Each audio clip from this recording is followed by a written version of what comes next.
Hey guys, this is for ceramics, next installment of the historical project. I posted the historical project paper information on Blackboard, so that's now up until April 22nd, which is when it's due. It's just a one-page research paper. All the specifics and guidelines are there on Blackboard. And then I just decided to last night to post some pakoras, how to make deep fried pakoras, just vegetables and garbanzo bean flour and white flour cooked in olive oil. So if you get time, at home you got some extra veggies laying around. It doesn't have to be potato, broccoli, or cauliflower. It can be green beans, you know, uh, I wouldn't do individual kernels of corn, nothing like that, just something with a little more substance. You can also do it with eggplant, if you have eggplant, cucumber, zucchini, summer squash, any of that stuff. So this video is going to be the next move on the Jomon water vessel, as well as the Han Dynasty, Western Han Dynasty terracotta soldier. Okay, so I'm just going to go on and pan this down and we'll get started. There we go. You can see I still have everything wrapped in plastic. I put these pieces of wood down so that we didn't get any air moving through. A little bit will. These department bags are actually pretty porous.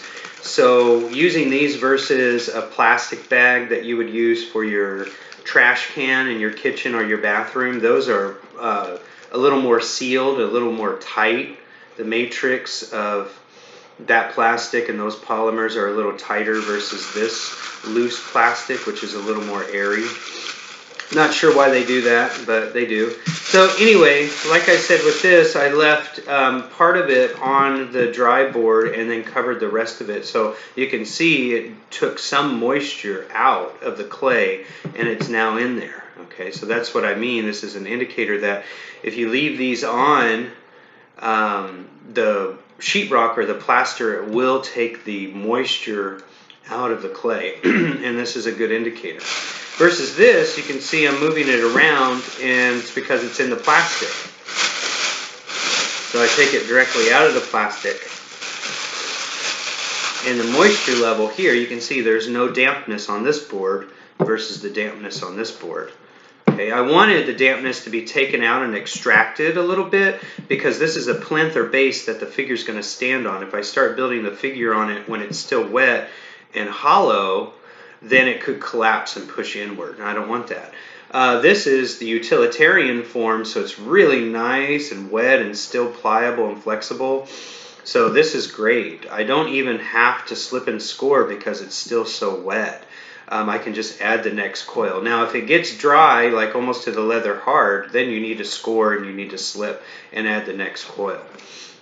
Alright, so before I get into the Jomon watering vessel, I'm going to tackle this plinth or this base, and the feet of the terracotta warrior are going to be right here. Okay, so remember this is going to be 10 inches tall. Right? It's going to be 10 inches tall. So what you see right there on the screen is 8 inches. All right? And the plinth itself is about an inch. The plinth itself is an inch tall. So I'm going to have 9 inches coming off of the plinth. The plinth is part of the sculpture. So 9 inches of a figure and 1 inch of the base. All right? So what I'm going to do is I'm going to flip it over. And where the feet are going to rest, which are going to be right here, you can just eyeball it if you want. If you don't want to eyeball it, you can burrow a hole in the middle, which might be a good idea anyway. So let's just burrow a hole right here, and we'll burrow a hole right here. And it's going all the way through to the other side. You can see the little holes. So those are little registration holes and also they become air vents because the leg and the feet and part of the leg are going to be hollowed out as well as coiled, so that allow the air that gets trapped in those channels, being the legs in the body, to be removed and taken out from the underside. Okay, but what I want to do is I want to create a coil structure just real quick by scoring around that burrow. And what this is doing is creating an infrastructure for support. So it's a little bit of engineering. So you won't see this coil, it'll be hidden under the base.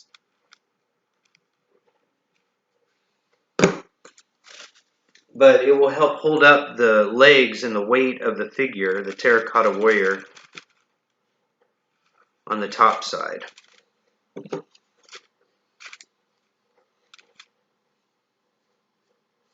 I'm really conserving my slip and my clay as much as I can.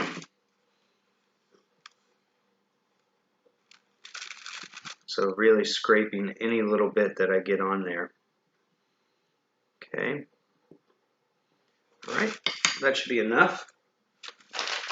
Open up my bag of clay.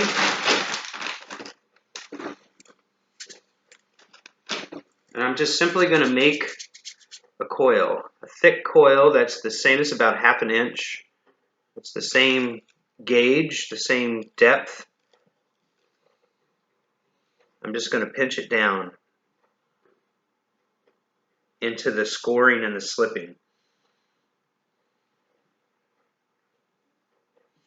Don't cover up that burled hoe that you just created with your tool, because that's going to be where the air is going to release itself from the project. Now remember, it's not really the air that creates explosions and cracks. It's the moisture that's in the clay is finding the channel of least resistance, and it finds these air pockets. And that's where the molecules get stuck. The water molecules, when they're trying to evaporate out of the project, and they get stuck in there,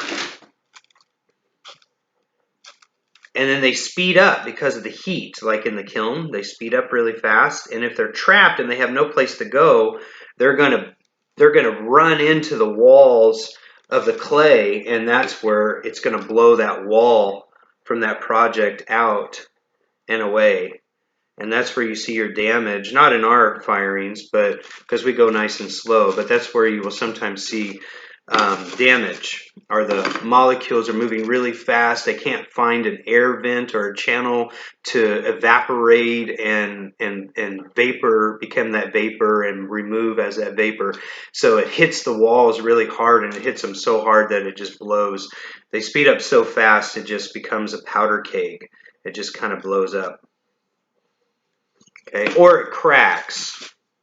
Like if they're not moving too fast, not fast enough to blow the walls, they'll shake up the chemical matrix of the clay, the silica and the alumina, and then you'll see a crack.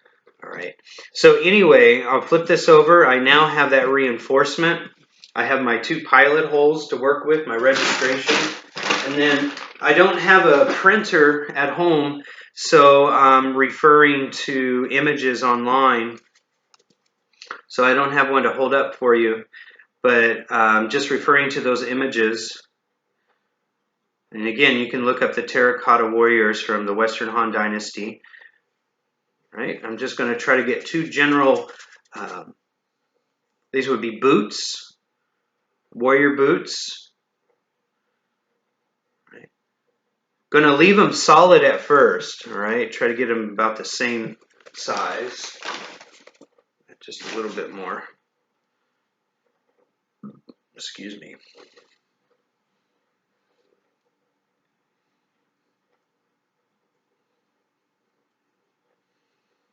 Okay, keeping the front rounded. Sorry, I should have been doing that in front of the camera. I just added a little more clay and smoothed it all together, leaving the front rounded and the bottom a little flat. Okay, and then this will be the heel or the back side where I'm going to coil and start building up the leg. So there's one. Do the same with the other. Create a little divot where that heel is going to start coming up. or the rest of the leg. This would be the heel, flattening off the bottom, which would be the foot. I will be burrowing into this a little bit before I start building it up.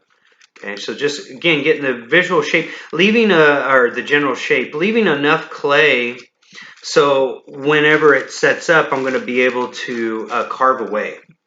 Okay, so now because this clay here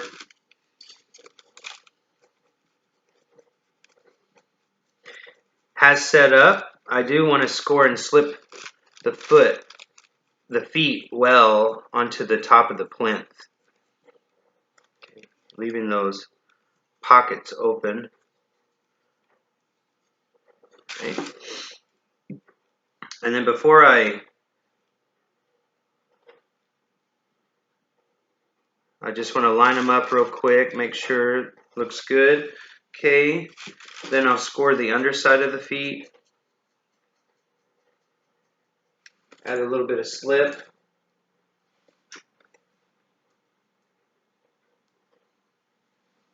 Lock it down into place, like so.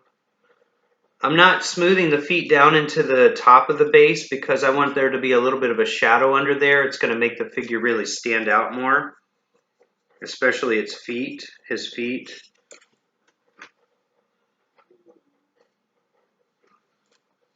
Okay, so just adding a nice amount of slip, locking it down, keeping it fairly rounded whenever I'm pushing it down, just like that. Okay, and then now where I know the heel is going to be, I'm going to go in and burrow a hole, or where the leg's going to come up off the heel. Burrow 2 holes.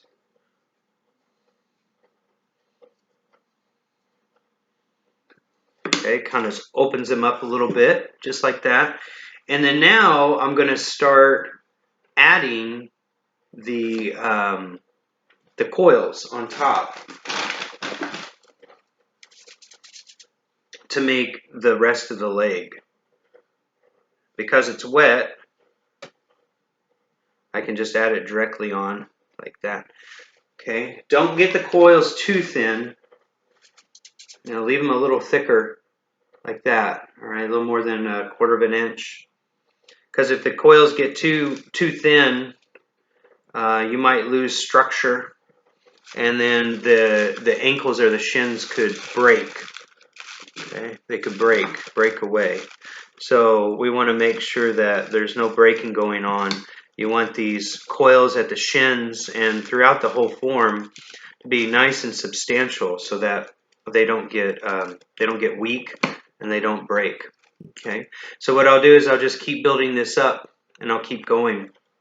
But right now what I'm going to do is leave this the way it is at the moment. All right, cover it up. Move on to the utilitarian form. And again, this has stayed nice and wet, but what we can do is add just a little bit of water, spray down the edge. And this is a little different than the sculptural piece because we're just literally building up right away instead of creating any kind of solid mass like a foot that we saw with the terracotta soldier. And we're just going to pinch, because remember this with the watering vessel, when you look them up online, you'll see that they flare out and they're going up and out at the same time, then they start coming back in. So with the watering vessel, the height and the width actually will be pretty similar. So it'll be about 10 inches wide, and then it will be about 10 inches tall. So I'm already almost at 7 inches. So 10 inches is going to be, it's going to be about that wide right there, about that wide.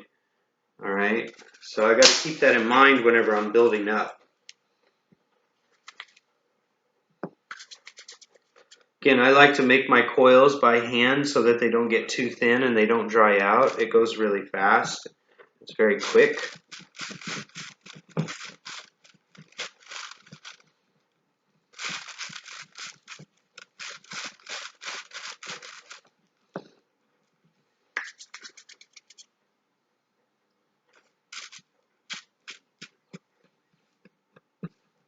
And whenever you're overlapping coils, don't start them in the same place every time.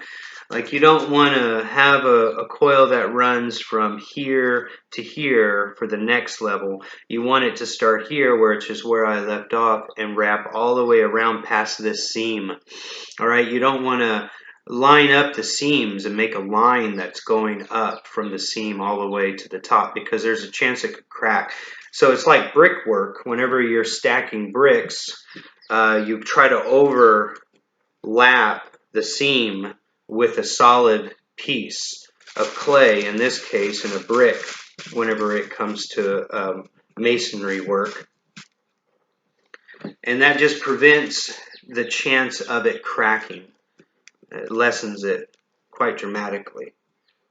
I don't have a a banding wheel.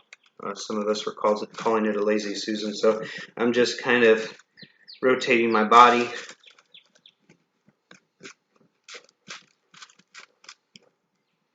Okay, remember when adding coils, only go about 3 coils high and then take a break, because it will want to sag, especially in this weather like today where it's really moist. The humidity will prevent it from drying.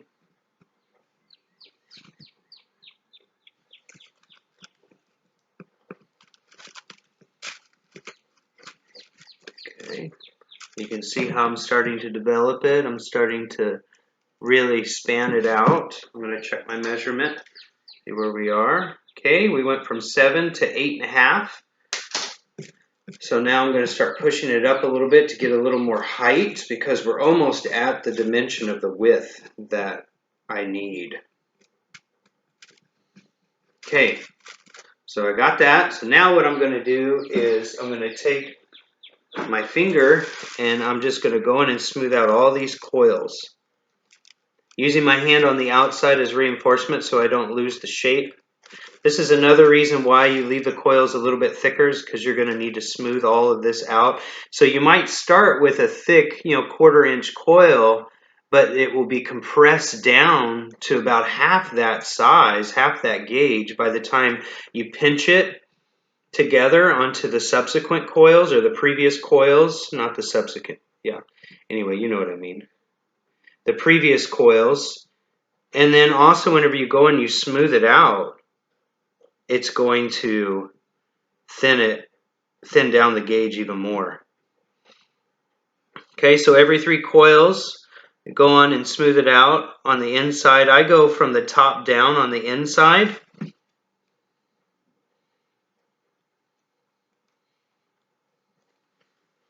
Okay, like that. And then on the outside,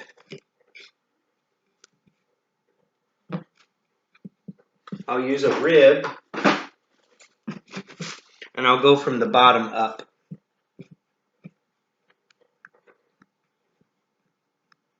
So don't forget to do the outside. It's just as important as smoothing out on the inside.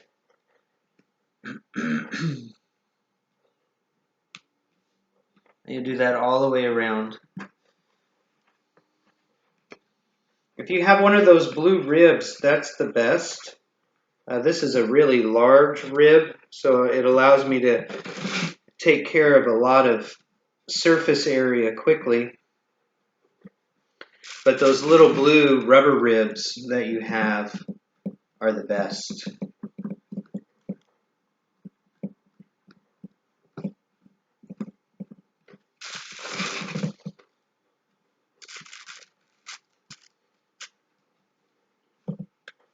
Okay.